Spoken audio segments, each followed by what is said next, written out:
श्री राधे, जय श्री कृष्ण। धर्मदर्शनमा यहाँहरू सबैमा हार्दिक स्वागत छ। म कुबेर सुवेदीको। आषाढ मासको शुक्ल पक्षको एकादशी हरिशयनी एकादशीदेखि कार्तिक मासको शुक्ल पक्षको एकादशी हरिबोधिनी एकादशी सम्मको समयलाई चतुर्मासको समय भनिन्छ। विष्णु चतुर्मास हो। योग निद्रामा भगवान रहनुहुन्छ र यो चतुर्मासमा विशेष गरेर साधना, भक्ति, उपासना के गर्नु पर्दछ? चतुर्मासमा अनिवार्य रूपमा के गर्दा हाम्रो जीवनमा उन्नति, प्रगति, भक्तिभाव, सफलता मिलेर जान्छ, यस बारेमा हामी कुराकानी गर्छौं। चतुर्मासको अवधिमा मुख्यतया के गर्ने, 4 महिनासम्मका लागि हामी कुराकानीहरू गर्नको लागि उपस्थित छौं। सर्वप्रथम 2083 सालमा चतुर्मास कहिलेदेखि कहिलेसम्म रहेको छ? 2083 सालको श्रावण महिनाको 9 गते शनिबार हो। 2026 जुलाई 25 तारिकका दिन हरिशयनी एकादशी व्रत, तुलसी रोप्ने दिन हो भने त्यसै दिनबाट चतुर्मास व्रत शुभारम्भ हुने गर्दछ। अब चतुर्मासको अवधि कहिले रहेको छ भन्दा 2083 सालको मंसिर महिनाको 8 गते मंगलबार, 2026 नोभेम्बर 24 तारिकका दिन कार्तिक शुक्ल पूर्णिमा भनेको यो पूर्णिमाको व्रत, कार्तिक स्नान समाप्ति, चतुर्मास व्रत समाप्ति हो। एकादशी भने हरिबोधिनी एकादशी भने कार्तिक महिनाको 4 गते शुक्रबारका दिन, हरिबोधिनी एकादशी भने मंसिर महिनाको 4 गते शुक्रबारका दिन हरिबोधिनी एकादशी तुलसी विवाह रहेको छ। यो अवधिलाई चतुर्मास व्रत भनिन्छ। अब विष्णु भगवान जब क्षीर सागरमा शयन गर्नुहुन्छ, चतुर्मास विशेष गरेर वैष्णव साधकहरूको लागि, जैन धर्मका साधकहरूको लागि निकै नै महत्वपूर्ण, भक्तिपूर्ण, संयमता, सदाचार पूर्ण नै रहन्छ। यसकारणले गर्दा हामी कुरा गरौं अब यो चतुर्मासमा के गर्न हुने, के नगर्ने, मुख्य के कार्यहरू गर्ने, यस बारेमा त हामी कुराकानी गर्छौं। चतुर्मासको यो समयमा 4 महिनाको समयमा विशेष गरेर हामीले कुनै न कुनै एउटा नियम बनायौं, कुनै न कुनै एउटा साधना बनायौं भने मनुष्य जीवन सफल हुन्छ। हेर्नु, यो सम्पूर्ण ब्रह्माण्डमा सबैभन्दा मनुष्य जीवनी सर्वोत्तम हो। मनुष्य जीवनीमा पनि भगवान विष्णुको भक्ति सर्वोत्तम हो। विष्णुको भक्तिमा पनि चतुर्मासको व्रत अत्यन्त सर्वोत्तम हो। अब हामी पनि यो मनुष्य जीवन धारण गरेर चतुर्मासको पहिलो या अन्तिम मासलाई विशेष भक्तिपूर्वक साधना संयमित बनाऊ। सकेसम्म यो चतुर्मासको अवधिमा के गर्ने, यस बारेमा पनि हामी कुराकानी गर्नेछौं। सर्वप्रथम आउँ चतुर्मासको पहिलो महिना आषाढ महिनाको शुक्ल पक्षको एकादशी लगभग कहिलेकाहीँ श्रावण नै लागेको हुन्छ र पहिलो मास भनेको यो श्रावण मास नै हो। र श्रावण मासमा विशेष गरेर शिवजीको भक्ति गरिन्छ, त्यसैले श्रावण मासका सोमबारका व्रतहरू पनि गर्नुहुन्छ। यस कारणले गर्दा विशेष गरेर विष्णु भगवान शयन गर्नुभएको बेलामा चतुर्मासको पहिलो समयमा सात्विकता यानी कि लसुन, प्याज, माछा, मासु, तामसिक वृत्तिलाई हटेर सात्विक वृत्ति अपनाउनु पनि सर्वोत्तम भक्ति हो। किनभने चतुर्मासको पहिलो महिना श्रावण महिना भोले बाबाको पनि महिना हो। यसकारणले अनिवार्य रूपमा श्रावणका सोमबारमा प्रत्येक सोमबार भगवान शंकरलाई जल अर्पण गर्नुपर्दछ। जल, दूधका धाराहरू, दहीका धाराहरू, अभिषेकहरू गर्नुपर्दछ। भगवान शंकरलाई बिल्लपत्रहरू अर्पण गर्नुपर्दछ। यसो गर्नाले भगवानको विशेष कृपा रहन्छ र श्रावण मासको पहिलो महिना, चतुर्मासको पहिलो महिना पनि श्रावण महिना हो। अब यस्तो छ, चतुर्मासकै व्रत गर्नेहरूको लागि, पुरै 4 महिनाकै व्रत गर्नेहरूलाई कुनै न कुनै वर्ष म चतुर्मासको व्रत गर्छु भन्नेहरूको लागि 4वटा कुराहरू पनि छन् 4 महिनाका। यसबारेमा पनि हामी कुराकानी गर्नेछौं। तर हेर्नु, यो चतुर्मासको समयमा, विष्णु चतुर्मासको समयमा सम्पूर्ण यज्ञहरू, सम्पूर्ण तीर्थहरू, सम्पूर्ण नदी नालाहरू यही चतुर्मासमा नै समाहित हुन्छन्। त्यसैले यो चतुर्मासमा अधिकाधिक संयम, साधना, भगवानको जप, कुनै स्तोत्र पाठहरू, पारायणहरू गर्नाले विशेष सम्पूर्ण तीर्थ, व्रत, पुण्यादिहरू हामीले जहाँ बसेका छौं त्यही नै प्राप्त गर्दछौं। यस कारणले गर्दा चतुर्मासको पहिलो महिना श्रावण महिना बेल्लपत्र, जलधारा, दुग्धधाराहरू भगवान शंकरलाई अर्पण गर्दै शिवजीको भक्ति गर्ने, ओम नमः शिवाय आदि गरेका मन्त्रहरूको जाप गर्ने, शिवालयहरूमा जाने, बेल्ल वृक्षहरूको विशेष गरेर सेवा समाराधना गर्नाले मनुष्य जीवन सार्थक र श्रेष्ठ बनिनेछ। र श्रावणम वर्जयत शाकम, श्रावण महिनामा हरियो पातला खालका सागपातहरू नखाने, किनभने बाढी पहिरोहरू पनि आएका हुन्छन्। यसको आध्यात्मिक वैज्ञानिक कारण पनि छन्। किरा मिराहरू हुन्छन्, अन्डाहरू सागपातहरूमा छोडेका हुन्छन्, टाँसिएका हुन्छन्, कहिलेकाहीँ धोएर पनि जाँदैनन्, जसले गर्दा मानवलाई धेरै रोगहरूका संक्रमणहरू हुन सक्छन्। त्यसैले श्रावणको चतुर्मासको पहिलो महिना असारदेखि उपरान्त श्रावण मासमा सागलाई परित्याग गर्नुपर्दछ पहिलो महिनामा।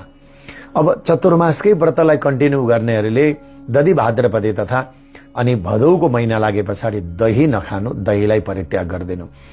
अनि असोजको महिनामा दुग्धम भनेको क्षीरम दूधलाई परित्याग गरिदिनु पर्दछ र चतुर्मासको अन्तिम महिना भनेको कार्तिक महिनामा यसमा कालो दाल परित्याग गरिदिनु पर्दछ।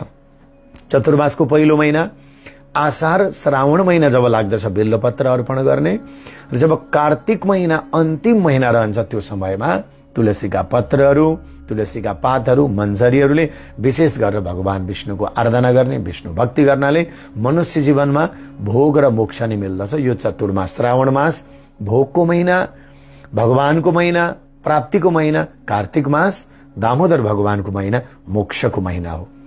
यस कारणले गर्दा दुवै नै प्राप्त हुँदछ। त चतुर्मास शुभारम्भ हुँदैछ दर्शकवृन्दहरू। श्रावण मासमा साधना, संयमता, सात्विकता, जति नै धेरै माछा मासु मदिराहरूमा डुब्ने मान्छेहरू पनि ओहो शिवको मास भन्दछन्। तर खासमा यो शिवजीको महिना त हुँदै हो, तर चतुर्मासको पनि पहिलो महिना हो। यस कारणले गर्दा हामीलाई भोग र अन्तिममा कार्तिक महिनामा नदी नालाहरूमा स्नान गर्दै मोक्ष भगवान विष्णुको आराधना भक्तिले प्राप्त हुँदछ। अब यो चतुर्मासको समयमा के गर्ने त भन्दा हामीले हरिशयनी एकादशीका दिन तुलसी रोपेका हुन्छौं। साँझको समयमा अनिवार्य तुलसीको मठमा बत्ती प्रज्वलन गर्नुहोस्। जसलाई साँझमा सम्भव हुँदैन यहाँहरूले बिहानै तुलसीको मठमा बत्ती प्रज्वलन अनिवार्य रूपमा गर्नुभयो भने मनुष्य जीवन सार्थक हुन्छ। विष्णुको भक्ति पनि यही हो, भजन पनि यही हो। सामान्य दीप बाल्नु श्रद्धाले भगवानको अगाडि तुलसी महारानीलाई आफ्ना पूजा कोठामा त गर्छौं नि, तत्पश्चात गएर यो चतुर्मासको समयमा अब साधकहरू त भूमिमा शयन गर्ने, ब्रह्मचर्यमा रहने, एक साग भोजन ग्रहण गर्ने, कोही योगी तपस्वीहरू जुत्ता चप्पल नलगाउने, कोही नङ केसहरू नकाट्ने, कयौं नियमहरू चतुर्मासका त छँदैछन् यी छुट्टा छुट्टै।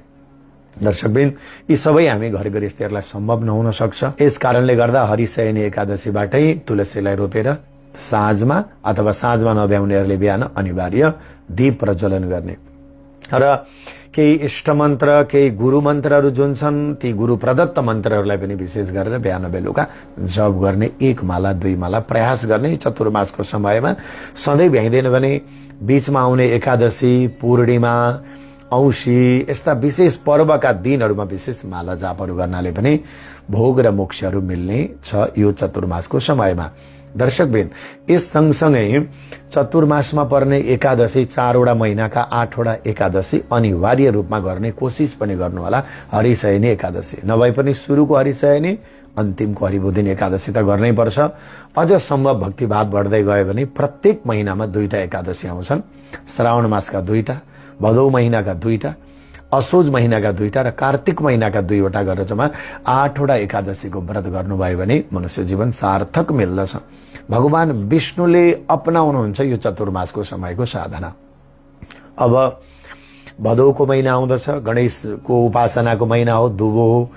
अश्विनको महिना आउँदछ, दुर्गा देवीको साधना हो। कार्तिकको महिना आउँदछ, भगवान राधा दामोदरको पूजा आराधनाको महिना हो। उत्तिकै यो चतुर्मासको समय भगवानको भक्ति आराधनाका महिनाहरू भएको हुनाले विशेष श्रद्धापूर्वक हामीले यो चतुर्मासको समयलाई अपनायौं भने मनुष्य जीवन सार्थक हुन्छ। चतुर्मासको समयमा एक वटा श्लोक गीताको पाठ गर्न सक्नुहुनेछ, गीता अध्ययन गर्न सक्नुहुनेछ, भागवत पाठ गर्न सक्नुहुनेछ, हनुमान चालिसा पाठ गर्न सक्नुहुनेछ, नियम बनाउनुहोस्, राम रक्षा स्तोत्र पाठ गर्न सक्नुहुनेछ। कयौं मन्त्रका जस्तो श्रावणमा शिवको, भदौमा यस्तै गरेर भगवान गणेशको, असोजमा गएर माँ दुर्गाको, कार्तिकमा गएर भगवान विष्णुको मन्त्र जापहरू पनि विशेष जप्नाले विशेष कृपा साधकमाथि, उपासकमाथि रहनेछ।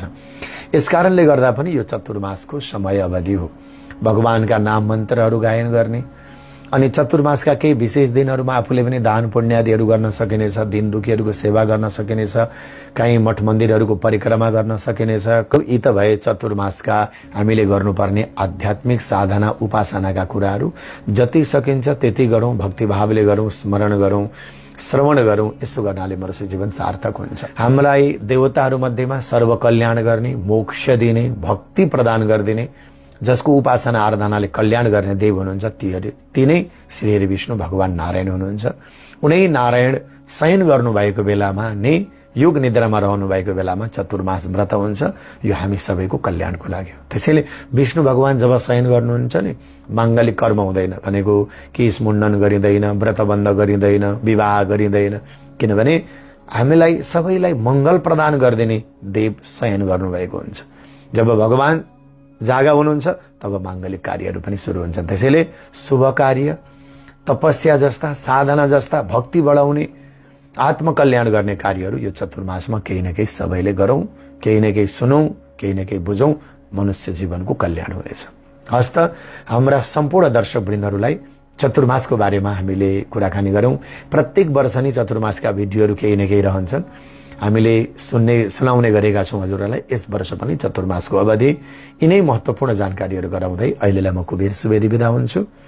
जय श्री राधे, जय श्री कृष्ण।